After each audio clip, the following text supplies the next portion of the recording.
Hello and welcome to another episode of Learn the IELTS the Easy Way with Teacher Fish.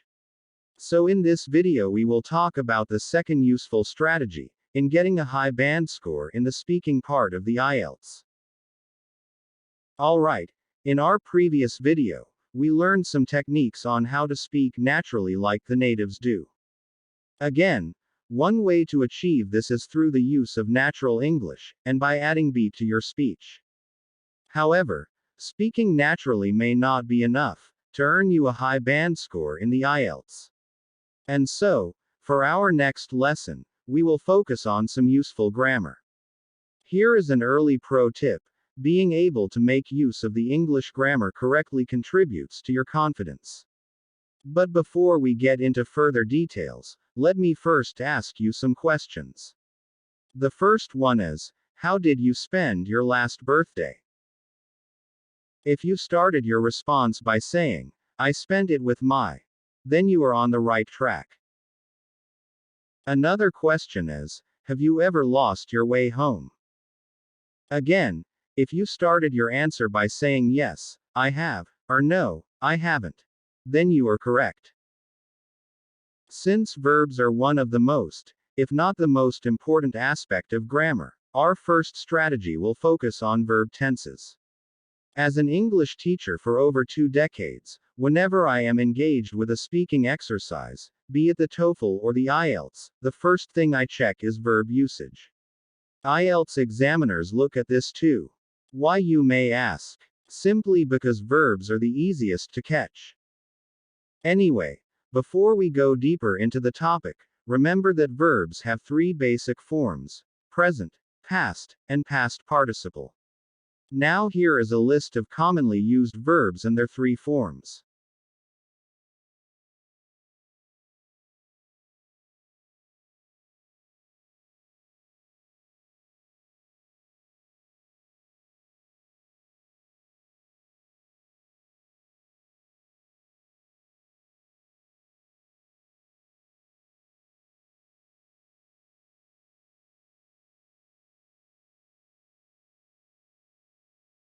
Now let us have a short activity. Complete the list by filling in the missing verb forms.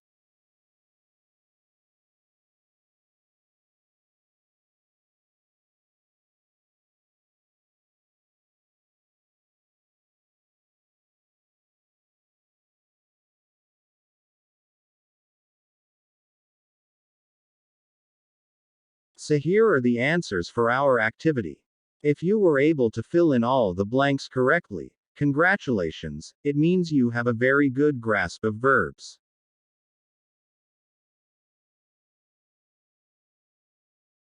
Another question is, when do we use the present, past, and past participles of verbs? The very first thing to remember is, the verb used in your opening sentence depends on the question thrown to you. Remember, I asked you 2 different questions. The first one was, how did you celebrate your birthday? So since the main verb is accompanied by the auxiliary, did, which makes it a situation referring to a past event, then it would be wise to address the question with the simple past form of verb. Likewise, in the second question, have you ever lost your way home? Which is a question that does not refer to a completed action in the past, but rather focuses on an experience that you may have at some time in your life. It is again a very good idea to pattern your verb form accordingly to the verb form used in the question. This way you are earning a good impression from the IELTS examiner that you can properly answer or address a question. The next is to talk about experiences. In general, experiences are classified into 2 types: uncommon and common. Let us differentiate the 2. Uncommon experiences are incidents that we do not often go through, but may have occurred to some individuals, or even to us at some point of our lives. Here are some examples of uncommon experiences: go bungee jumping, raise an exotic animal, drive a truck, and appear on TV. Let us again take the second question I asked a while ago as an example. Isn't it that the question started with the phrase, have you ever? Generally speaking, uncommon experiences are often asked using this format. And since we are talking about something that is unusual or uncommon for that matter, it is again a good idea to use the present perfect tense to address this type of question. Okay, so here is a new term again, present perfect tense. What is it, and how does it function? Let us first look at how it is formed. It is structured with an auxiliary verb, has or have, depending on the subject, plus the past participle form of a verb. Next, when do we use it? The present perfect tense is used to talk about something that occurred at some point in your life without emphasizing when it happened, and may have an effect to the present. Look at this timeline. Again, if I ask you, have you ever lost your way home? I am not asking when it happened, but instead, I am trying to draw an answer that would inform me if you have experienced it or not.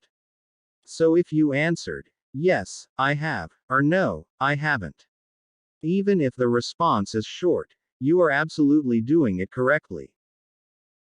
But would a simple answer be enough to earn a decent score from the examiner? Of course not. The short answer's purpose is to state whether you have experienced the incident or not.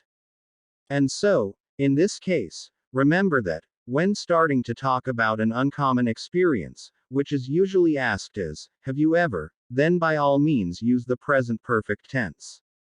And since your next duty is to elaborate your answer with specific details, you may use the simple past. Do not worry about committing a verb tense error or errors, because as a rule, when discussing or talking about specific details, the simple past tense may be used. Also, keep in mind that this is common speaking grammar in English, so there is absolutely nothing to be worried about. Here is an example. Yes, I have. It happened 2 weeks ago. The first sentence answers the question about an uncommon experience. While the second sentence, it happened 2 weeks ago, is a specific detail that explains when the experience of losing my way home happened. A thing to remember though, to continue expounding on the experience, or giving specific details for that matter, be consistent and use the simple past tense. Shifting from past to present perfect, unless the situation asks for it, might confuse you and the examiner, which can result to a lower score. Alright, let us now move to common experiences. These are ordinary situations or occurrences that we usually undergo or do. For example, sending a text message, riding a bicycle, eating hot dog, and talking to friends.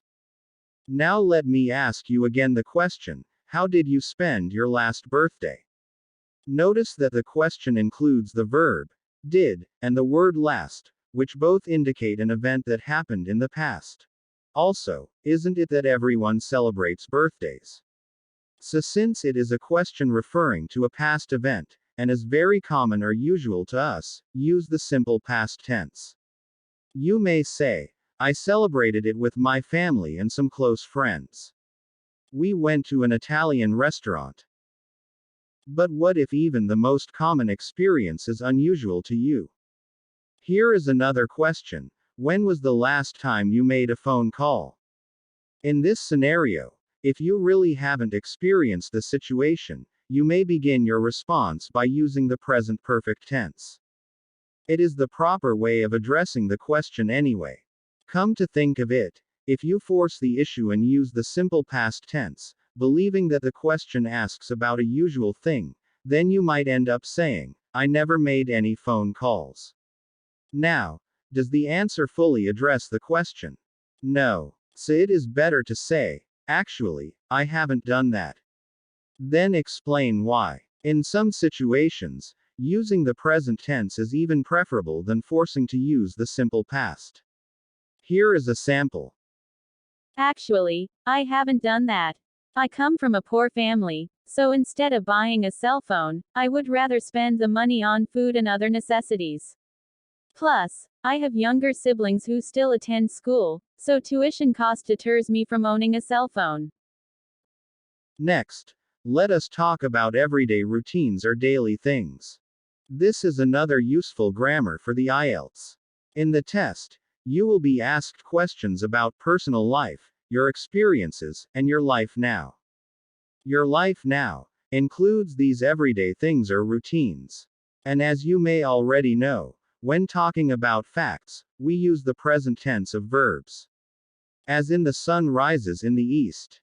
Or, water boils at 100 degrees.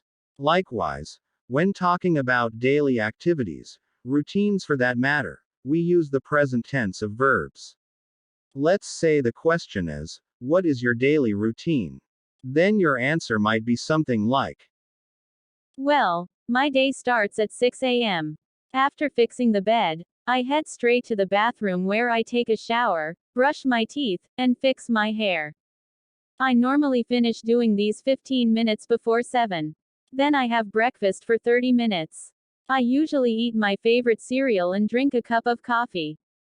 Before leaving for work, I feed my dog, Sadie. I usually arrive at the office before 8:30, then go home at around 6 p.m. The commute going home usually takes 30 minutes. The first thing I do when I get home is to prepare dinner. After dinner, I go out for an hour walk with my dog before hitting the bed. if you'd notice, the verbs used in the sample response are in the present tense. This is what you actually have to do when talking about your daily activities. So before we end our lesson about verbs, remember that, while it is sometimes necessary to use different tenses in your response, it is always best if you could do it with the aid of time expressions, except for the present perfect tense. For example, when talking about the past, use time markers such as yesterday, last week, a year ago, or in 2022. Whereas, to talk about the present, use nowadays, now, at present, today. Always be careful when shifting verb tenses or it may mean a lower score. Moving forward, for our next lesson, we will focus on sentence structures.